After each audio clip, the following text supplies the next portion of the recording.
श्री श्री 108 श्री सद्गुरु जी महाराज जी के चरणों में कोटि कोटि प्रणाम व आप सभी को मेरा सप्रेम प्रणाम। भाइयों और बहनों, ईश्वरीय चिंतन में सबसे पहले क्या चीज की आवश्यकता है?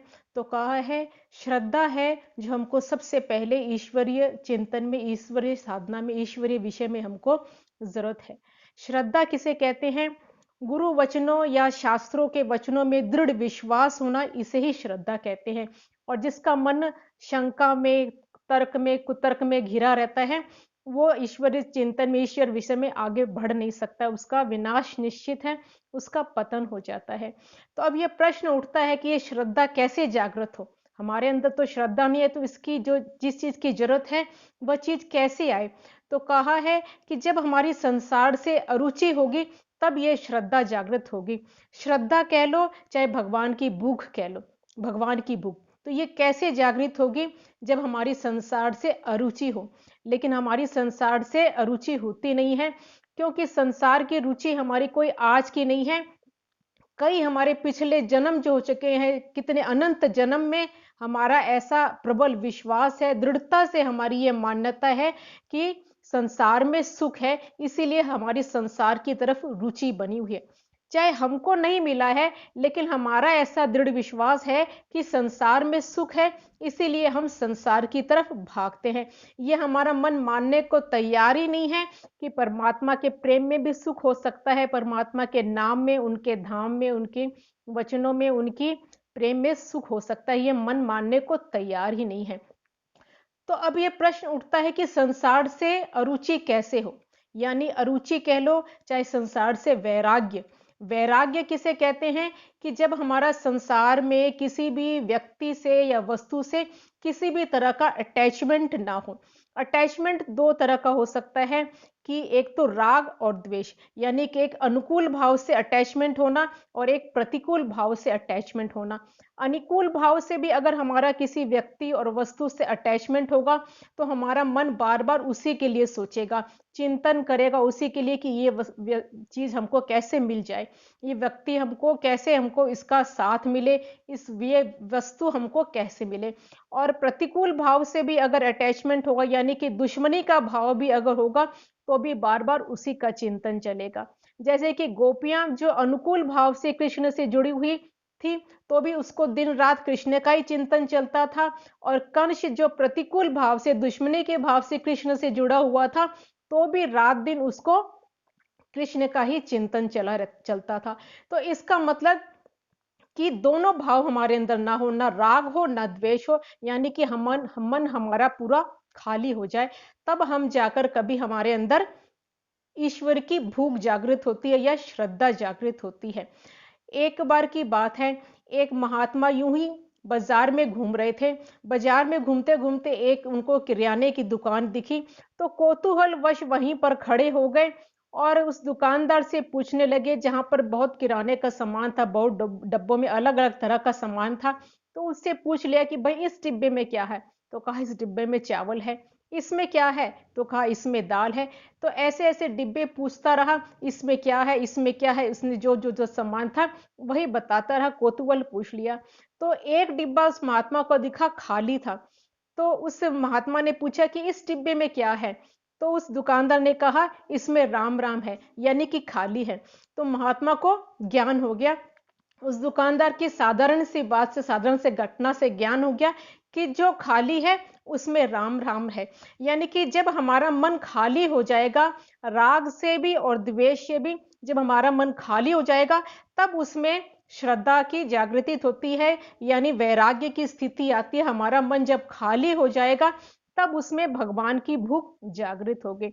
और या कह लो कि जैसे हमारा हमारा ये विश्वास है कि संसार में सुख है, और जब कभी हमको संसार में हम सुख ढूंढते हैं, इसीलिए हम संसार के साधन इकट्ठा करते हैं, धन इकट्ठा करते हैं, यहाँ का मान ऐश्वर्य प्राप्त करना चाहते हैं, और हमारे हमारे इंद्रियों के साधन, सुख के साधन इकट्ठा करते हैं कि इनसे हमको सुख हो जाएगा। लेकिन जब कभी हमको संसार से दुख मिलता है, या कभी किसी चीज का हमको संसार से अभाव मिलता है, तब भी श्रद्धा की जागृति होती है। जैसा कि कहा भी गया है एक दोहे में कि दुख में सुमिरन सब करे, सुख में करे ना कोई। जब हमको संसार की तरफ से किसी चीज का अभाव मिलता है, धन का अभाव या मान का अभाव या कीर्ति का अभाव या स्वास्थ्य का अभाव जब हमको मिलता है, तब हमारा झुकाव परमात्मा की तरफ होता है। तब हमको श्रद्धा पैदा होती है, भगवान की भूख पैदा होती है। जब हमारा मन राग द्वेष से जब खाली हो जाता है, जब हमारी वैराग्य वाली स्थिति आती है। वैराग्य वाली स्थिति यानी कि हमारा मन खाली हो जाना, ना उसमें राग होना, ना द्वेष होना, कहीं भी किसी वस्तु से अटैचमेंट ना होना। लेकिन किसी भी वस्तु से अटैचमेंट ना होना, ये राग द्वेष से रहित होना, ये वैराग्य वाली स्थिति आना, ये कब आएगी? तो कहा है कि ये सत्संग से आएगी, ज्ञान से आएगी। या तो ये हम किसी संत महात्मा का या शास्त्रों का सत्संग करें, तो बार बार ज्ञान जब हमारे अंदर आएगा, तो हमारे अंदर वैराग्य की स्थिति आएगी। या फिर कैसे आएगी? कि जब हम संसार की यथार्थता को जान लेंगे। तो गुरु महाराज क्या कहते हैं कि संसार की यथार्थता को जानने के लिए बहुत हमको गहरे गहरे शास्त्रों में जाने की, शास्त्रों में घुसने की जरूरत नहीं है। आंख खोलकर अगर हम देखें, तो अपने ही संसार के अनुभव से, अपने ही आस पड़ोस अगर वातावरण में झांके, तो हमको संसार की यथार्थता का ज्ञान हो जाता है। लेकिन हम ज्ञान लेना नहीं चाहते हैं, आंख बंद करके बैठ जाते हैं। संसार में हम देखते हैं कि हर जगह अपनापन कब तक है? संसार में स्वार्थ, स्वार्थ अपनापन का आधार क्या है? स्वार्थ। जब तक हमारे किसी से स्वार्थ से सिद्धि होती है, तब तक ही हमारा किसी से अपनापन रहता है। स्वार्थ सिद्धि में कटौती हो गई, तो अपनेपन में भी कटौती हो गई।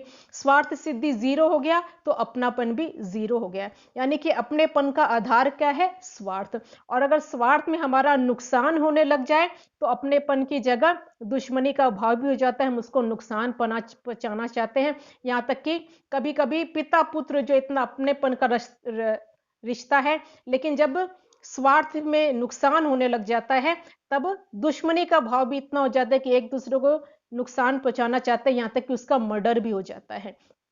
तो अपनेपन का आधार क्या है? स्वार्थ।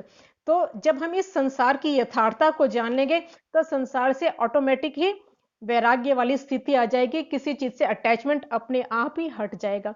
लेकिन हमारी बीमारी ये है कि हम संसार की यथार्थता को रात दिन देखते भी हैं, अनुभव भी करते हैं, लेकिन फिर भी आंखें बंद करके बैठ जाते हैं, मानना चाहते नहीं हैं, इस रियलिटी को स्वीकार करना चाहते नहीं हैं। संसार से पछाड़ भी खाएंगे, लेकिन फिर भी वहीं जाकर नाक रगड़ेंगे। बार बार पछाड़ खाएंगे, लेकिन स्वीकार नहीं करना चाहते हैं कि हम भी किसी से कम नहीं है, हम क्या किसी से कम है, और वहीं जाकर नाक रगड़ेंगे।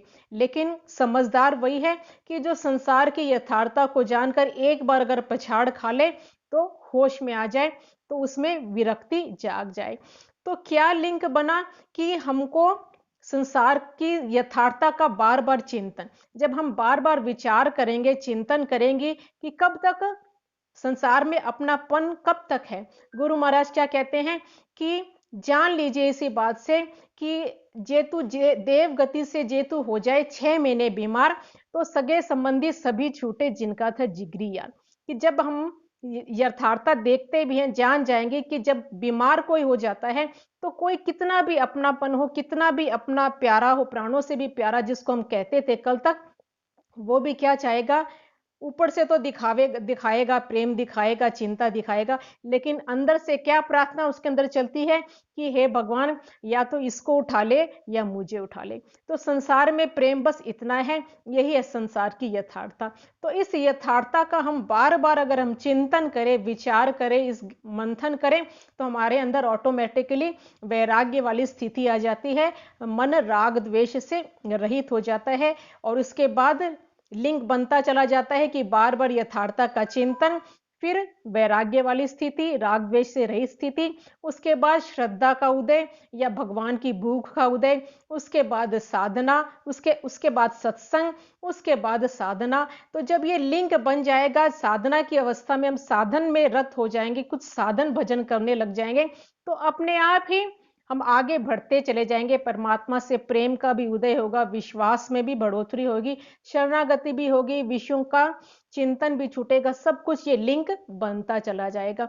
और जितने परसेंट में हम संसार की यथार्थता को जानेंगे, उतने परसेंट में वैराग्य की उत्पत्ति होगी, उतने परसेंट में श्रद्धा की जागृति होगी, उतने ही परसेंट सत्संग होगा, उतना ही परसेंट शरणागति होगी, और उतना ही परसेंट परमात्मा से प्रेम होगा।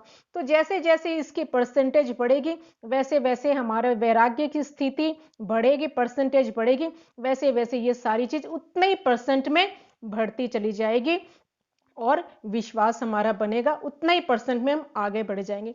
तो बेस में क्या है, ज्ञान हो जाना, हमको संसार की यथार्थता का ज्ञान हो जाए, इसके बाद ये सारा लिंक अपने आप आगे बढ़ता चला जाएगा। तो हमको मूल में क्या करना है, संसार का हमको ज्ञान हो जाना चाहिए। आसपास देखते हुए भी आंख खोल के आसपास की यथार्थता को जाने, संसार की यथार्थता को जाने, इतना भी कर लेंगे तो अपने आप आगे बढ़ते चले जाएंगे। बोलिए श्री प्राणनाथ प्यारे की जय।